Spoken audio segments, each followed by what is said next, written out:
उद्धव ठाकरेंकडे पक्ष नाही आणि त्यामुळे व्हीआयपी आमंत्रण नाही असं गिरीश महाजन म्हणतायत आणि उद्धव ठाकरेंवर टीका करतायत। आमदार राहिले नसल्यानं राम मंदिराचं आमंत्रण नाही असं महाजनांचं म्हणणं आहे। महाराष्ट्राची जनता राऊतांना कंटाळली असं म्हणत गिरीश महाजनांनी संजय राऊतांवर सुद्धा टीकास्त्र डागलंय। तोंडात येईल ते बोलायचं, वाटेल तसं बेछूट बोलायचं, हा त्यांचा धंदा आहे, ही त्यांची सवय आहे। आणि ते म्हणता उद्धवजींना का बोलवलं नाही। मी त्यांना ते सांगितलं की बाबा तुमचा आता पक्ष राहिलेला नाही, तुम्ही कुठल्या पक्षाचे अध्यक्ष राहिलेले नाही, जे राष्ट्रीय पक्ष आहेत त्यांच्या अध्यक्षांना त्यांनी बोलवलेलं आहे, निमंत्रण दिलेलं आहे, म्हणून व्हीआयपी लोकांनाच त्या ठिकाणी बोलवलेलं आहे।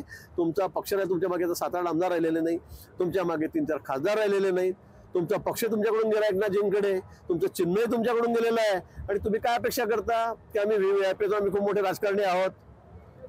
पण म्हणून मला असं वाटतं की स्वतःबद्दल गैरसमज असू शकतात, पण म्हणून केंद्र सरकारला तुम्ही त्याबद्दल बोलू नका। संजय राऊतांच्या डोक्याची किती क्यू करावी मला कळत नाही, या माणसाचं काय करावं म्हणजे सगळ्या राज्यालाच प्रश्न पडलेला आहे। व्हर्बल डायरिया झाल्यासारखं सगळ्यापासून बडबड बडबड बडबड सगळं उकत राहतो। काय काय बोलावं यांच्याबद्दल आता मी? आता असे नवनवीन शोध हे तेच लावतात, डॉक्टरपेक्षा कंपाऊंडर चांगला, त्याची ट्रीटमेंट घ्या, म्हणजे हे सगळं त्याच्या डोक्यातूनच निघू शकतं। आणि म्हणून मला फार त्यांच्यावर बोलण्याची गरज नाही, परंतु सकाळपासून काहीतरी बोलायचं असेल त्यांना, मग त्यांना आमचे राणे साहेब उत्तर देतात, छोटे राणे ते आपण बघतात दररोज। पण लोकांची त्यांच्यामुळे मला असं वाटतं राऊतांमुळे एक प्रकारची करमणूकच चाललेली आहे, पण त्या करमणुकीला लोक आता कंटाळलेले आहेत। लोकशाही मराठी ऐका, पहा, जागरूक रहा।